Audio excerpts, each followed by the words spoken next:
सत्तापालट झाल्यास कुणालाही सोडणार नाही, मनोज जरांगे पाटील यांचं वक्तव्य। जरांगेंच्या पाठीशी अजित पवार, लक्ष्मण हाकेंचा खळबळजनक आरोप। काहीही झालं तरी मुंबईतलं उपोषण अटळ, मराठा आंदोलक मनोज जरांगे पाटलांचा इशारा। जरांगेंना मुंबईत येण्यापासून रोखा, गुणरत्न सदावर्ते यांची मागणी। रोहित पवार यांच्या निशाण्यावर मंत्री संजय शिरसाट यांनी जमीन घोटाळा केला, रोहित पवारांचा आरोप। भाजपने मुंबईत भाकरी फिरवली, आशिष शेलार यांच्या दीर्घ ताब्यातून संघटना नव्या दमाच्या नेतृत्वाकडे। तुम्हाला तुरुंगात राहून सरकार का चालवायचं आहे, अमित शहा यांचा विरोधकांना सवाल। वराह जयंतीनिमित्त ठाकरे गटाकडून उपरोधिक आंदोलन, सोलापूरमध्ये मंत्री नितेश राणे यांच्या विरोधात ठाकरे गट झाला आक्रमक।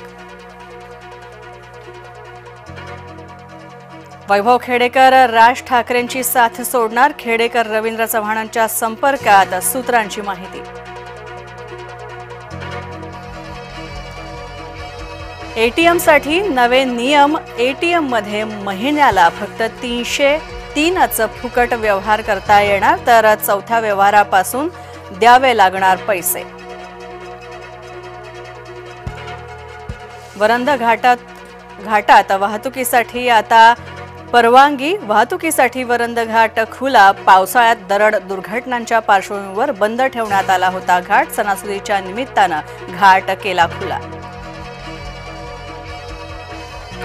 अंतराळवीर शुभांशु शुक्ला यांचं लखनौमध्ये जंगी स्वागत, शुक्ला आता स्वगृही जाण्यासाठी लखनौ इथं पोहोचले।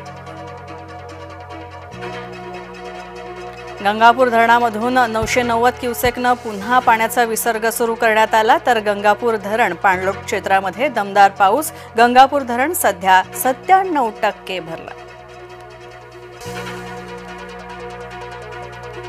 पुण्याची प्रभाग रचना अन्यायकारक, पवार गटाचा प्रशासनावर गंभीर आरोप। उपराष्ट्रपती पदाचे उमेदवार CP राधाकृष्णन यांचा राजभवन इथं सन्मान होणार, मुख्यमंत्री आणि दोन्ही उपमुख्यमंत्री करणार सत्कार।